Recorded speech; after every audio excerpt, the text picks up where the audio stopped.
বিসমিল্লাহির রহমানির রহিম। হে জগতবাসী, আজ আমি শামীম আলী চিশতি আপনাদের সামনে একটি আলোচনা নিয়ে আসলাম।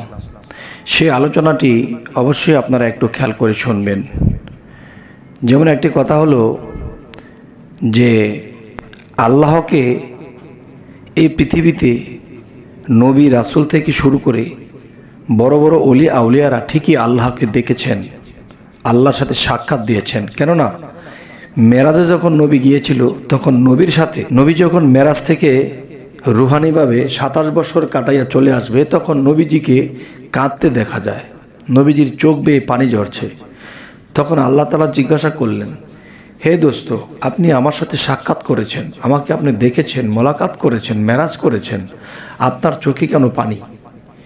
তখন বলতেছে যে হে আল্লাহ, আমি তো আপনাকে দেখেছি, মোলাকাত করেছি, মেরাজ করেছি। আমার একটা দুঃখের বিষয় যে আমার উম্মত তো আপনাকে দেখবে না। এটা কিন্তু মেরাজ তত্ত্বে এই আলোচনাটি এসেছে আশরাফ আলী থানভীর যে কিতাবটি।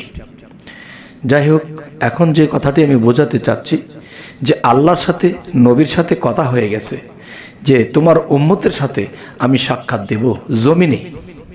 সুবহানাল্লাহ। কিন্তু শরীয়তের লোকেরা শুনে শুনে চলছে, কখনো ঠিকমতো একটা দলিল, ঠিকমতো একটা কিতাব পড়েননি। যাই হোক, আজকের যে আলোচনাটি, যে মানুষ কিন্তু একজন মানুষকে বন্ধু হিসাবে পায়, আবার কিন্তু হারিয়ে ফেলে। একজন মানুষকে খুব আপন করে পায়, শেষে কিন্তু সেই মানুষটিকে হারিয়ে ফেলে। কেন হারিয়ে ফেলে? দেখা যায় আমি যাকে ভালোবাসি, মানুষের তো দোষগুণ থাকবেই।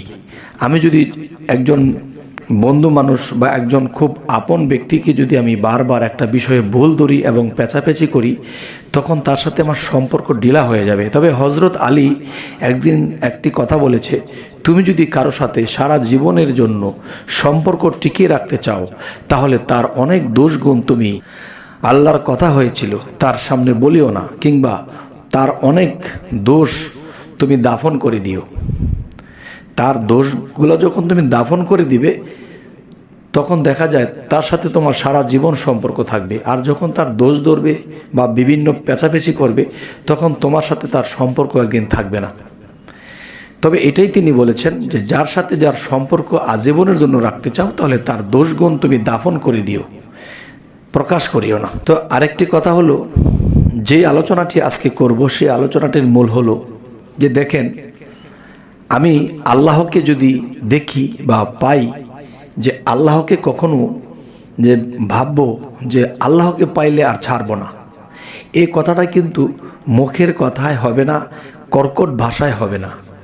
যে আল্লাহকে কখনো কেউ বেঁধে রাখতে পারবে না, আল্লাহকে কখনো কেউ কৌশল করে রাখতে পারবে না। আল্লাহ কোরআনে কি বলেছে? যে তোমরা যদি আমার সাথে কৌশল করো, তবে মনে রেখো আমি মহাকৌশলী। তোমরা যদি মনে করো যে আমরা টেস্ট খাটাবো, আমরা চালাকি করব, আল্লাহকে যদি কখনো পাই, তাহলে এভাবে ধরে রাখবো। দেখেন, এই পৃথিবীতে এমন কোনো দড়ি, রশি, এমন কোনো কিছু বের হয়নি যে আল্লাহকে আটকে রাখবে, আল্লাহকে ধরে রাখবে।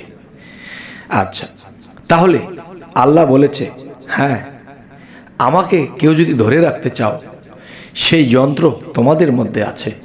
সেটা কি?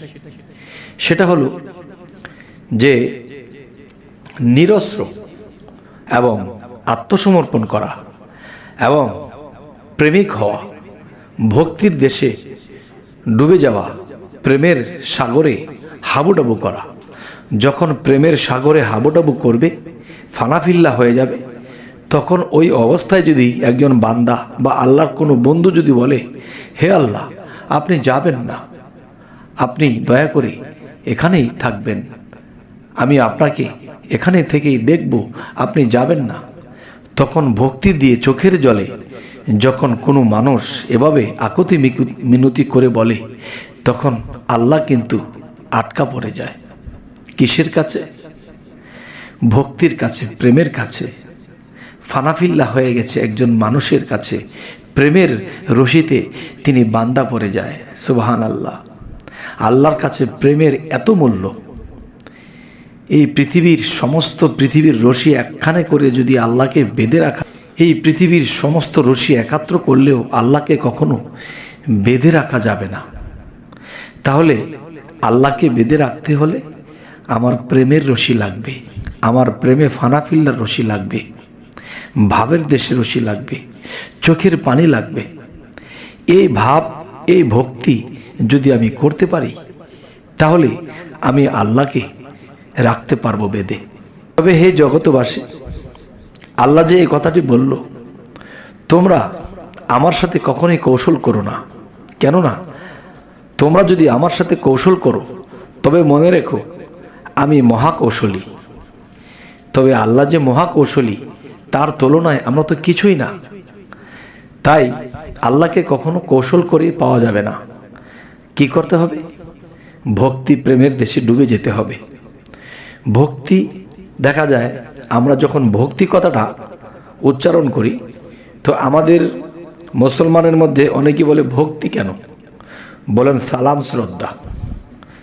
তবে দেখেন, আমরা যে পানি বলি, পানি কিন্তু বাংলা ভাষা না, মূলত পাওয়া যায় জল হলো বাংলা ভাষা। তাহলে জল যখন হিন্দুরা ব্যবহার করে, তখন আমরা এই জল বলি না, আমরা পানি বলি। আচ্ছা, তাহলে মূলত বাংলা ভাষাটা কিন্তু তারাই নিয়ে গেছে। তো অনেক ভাষা সাংস্কৃতিক এসে যায়, তো অনেকেই অনেক কিছু ভাবে। যাই হোক, সেটা বিষয় না। আজকের মূলত কথা হলো কি, যে আল্লাহকে যদি কেউ কখনো পায় এবং তাকে যদি ধরে রাখতে হয়, একমাত্র প্রেম ভক্তির দেশে যাইয়া, ফানাফিল্লার হালে গিয়া একমাত্র আল্লাহকে ধরে রাখা সম্ভব।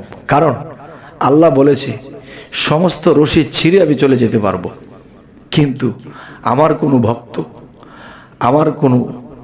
আমার কোনো বন্ধু যদি মনের রশি দিয়ে, প্রেমের রশি দিয়ে, ভাবের রশি দিয়ে আমাকে বাঁধে, তখন আমি আর যেতে পারি না। তাহলে আল্লাহ কি বলেছে? এই সমস্ত বিশ্বজগৎ আমি সৃষ্টি করেছি প্রেমেরই কারণে। আর সেই প্রেম যদি আমি আমার বান্দার মধ্যে, আমি আমার বন্ধুর মধ্যে দেখি, তখন আমার শান্তি লাগে যে এই সমস্ত বিশ্বজগৎ সৃষ্টি করে আমার সার্থকতা হয়েছে। আমার বেহুদা আমি সমস্ত বিশ্বজগৎ সৃষ্টি করিনি।